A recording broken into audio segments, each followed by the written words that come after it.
ఈ రేవంత్ రెడ్డి సంగతి ఎవరికి తెలియదు. ఈ రేవంత్ రెడ్డి కాంగ్రెస్ మనిషి కాదు, బీజేపీ మనిషి.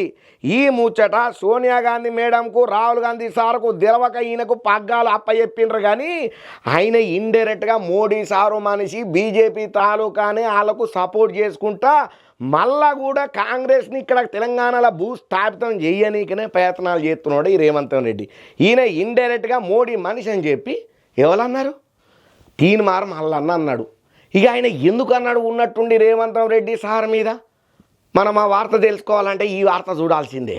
తెలంగాణలో కులగణన తప్పు అని చెప్పి పత్రాలను తగలబెడితే పార్టీ నుంచి నన్ను సస్పెండ్ చేస్తారా అని అనుకుంటా ప్రశ్నించిండయ్యా ఎదురుగా ఎమ్మెల్సీ తీన్మార్ మల్లన్న. రాహుల్ గాంధీ తల ఎత్తుకునే తట్టు కులగణన జరగాలని రేవంత్ రెడ్డిని సూచించిన, అందుకే రేవంత్ నన్ను సస్పెండ్ చేయాలని చెప్పి చాలా రోజుల సంది అనుకుంటున్నాడు అని చెప్పుకుంటా వచ్చిండు. ఇక తీన్మార్ మల్లన్న మీడియా ముంగట మాట్లాడుకుంటా జరంతా రేవంత్ రెడ్డి సార్ మీద గట్టిగానే గరానికి వచ్చిండు. ముఖ్యమంత్రి రేవంత్ కావాలనే నన్ను పార్టీ నుంచి సస్పెండ్ చేయించిండు, లేనిపోని అన్ని ఇకమతులు అన్నీ చెప్పిండు, నా ఇజ్జతి పోయేటట్టుగా లేనిపోని పుకార్లను ముట్టించి నా మీద పగ పెంచుకున్నాడు. కరీంనగర్ పోయే టైంలో కూడా నన్ను సస్పెండ్ చేయాలని పీసీసీకి సూచనలు చేసిండు. ఎమ్మెల్సీ ఎన్నికలలో బీసీ నేతలకు గట్టి మద్దతు దొరికింది, భవిష్యత్తులో ఇంకా బలంగా పోరాడతాం. నన్ను సస్పెండ్ చేయడం ద్వారా బీసీలు ప్రశ్నించారనే భ్రమ నుంచి రేవంత్ రెడ్డి బయటకు రావాలి. అరే కులగణన తప్పు అని చెప్పి కాగితాలను నేను దగలబెడితే నన్ను సస్పెండ్ చేస్తారా? ఇదెక్కడ పద్ధతిగా రేవంత్ రెడ్డి? ఏం ఆలోచన చేస్తున్నావు నువ్వు? అంటే నీకెవడన్నా ఎదురుగా మాట్లాడితే వాడిని నీ ఇష్టం వచ్చినట్టు తొక్కి బట్టి నారదిస్తావా? అన్యాయంగా అకారణంగా ఏ కారణం లేకుండా లేనిపోని పుకార్లను మీదేసి వాని మీద గుడ్డగాల్చి ముఖం మీదేసి పార్టీ నుండి సస్పెండ్ చేపిస్తావా లేనిపోని మాటలని చెప్పి? నేను అసలు ఏమన్నా?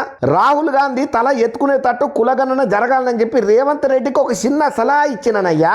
సమగ్ర కుటుంబ సర్వేను కేసీఆర్ పకడ్బందీగా నిర్వహణ చేసిండు. చివరి రోజు రేవంత్ రెడ్డి కులగణన చేయించుకున్నారు. అగ్ర వర్ణాలను ఎక్కువ చూపించిండ్రు, బీసీలను తక్కువ చూపించిండ్రు. నేను చెప్పింది తప్పైతే మళ్ళీ ఎందుకు సర్వే చేసిండ్రు? ఈడబ్ల్యూఎస్ రిజర్వేషన్ల రక్షణ కోసానికే బీసీ జనాభా తగ్గించిండ్రు. 90 ఏళ్ల తర్వాత సర్వే చేసినా ఒక్కరు కూడా సప్పట్లు కొట్టలేదు. కులగణన తప్పు అని నేను నిరూపిస్తా. తప్పు జరిగితే మీరు సరిదిద్దుకోండి, అంతేగాని మీరు లేని బలాన్ని నా మీద చూపెట్టకుండ్రి. కులగణన చేస్తారని ఆమె ఇచ్చిండ్రనే ఒకే ఒక కారణంతో కాంగ్రెస్ పార్టీలో నేను చేరిన.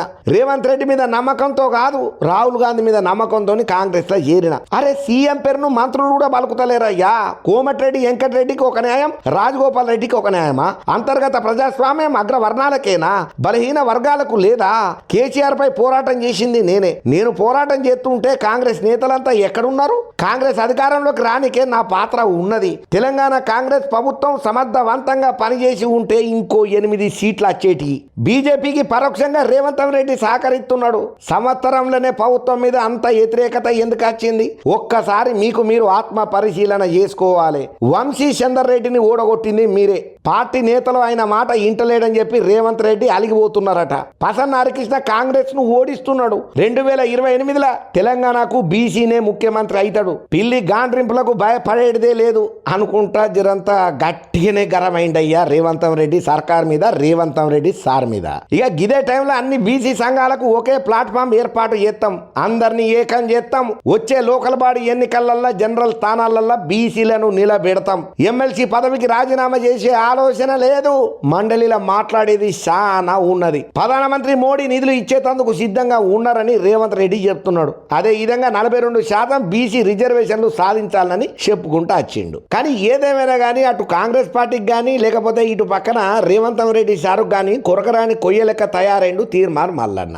మరి ఇప్పుడు తీన్మార్ మల్లన్న మైకు దొరికిందని చెప్పి లబా గట్టిగానే ఊదరగొట్టిండు. లెఫ్ట్ అండ్ రైట్ గట్టిగానే వార్నింగ్ ఇచ్చిందని అనుకున్నాడు. కానీ మరి దీని మీద రేవంత్ రెడ్డి సర్కారు ఆయన టీము ఎట్లా రియాక్ట్ అవుతుందో మనకు మాత్రమే తెలుసు, చూద్దాం. కానీ ఏదేమైనా కానీ మొన్నటిదానక కాంగ్రెస్ పార్టీలో ఉండి ప్రచారం చేస్తా అని చెప్పి సపోర్ట్ చేసుకుంటా కాంగ్రెస్ ను జాకీలు బట్టి లేపినటువంటి తీన్మార్ మల్లన్న మెల్లమెల్లగా యూటర్న్ తీసుకుంటా బీఆర్ఎస్ కు దగ్గర గానికే ప్రయత్నాలు చేస్తున్నట్టుగా కూడా పుకార్లు షికార్లు చేస్తున్నాయి. చాలా మంది ఏమంటున్నారంటే రాబోయే ఎలక్షన్లలో ఎట్టనైనా కానీ కేసీఆర్ సార్ తోని మాట్లాడి బీఆర్ఎస్ కండువా కప్పుకుంటాడు తీన్మార్ మల్లన్న అనే పుకార్లు మాత్రం బాగానే వినబడుతున్నాయి. మరి ఇది ఎంతవరకు నిజమో అబద్ధమో మనకు తెలియదు. కానీ మొత్తానికైతే బీఆర్ఎస్ పార్టీలో తీన్మార్ మల్లన్న చేరిక కాబోతున్నాడన్న ముచ్చట ఏదైతే ఉన్నదో తెలంగాణ రాష్ట్ర రాజకీయాలలో పెద్ద ప్రకంపనలే సృష్టిస్తున్నదయ్యా.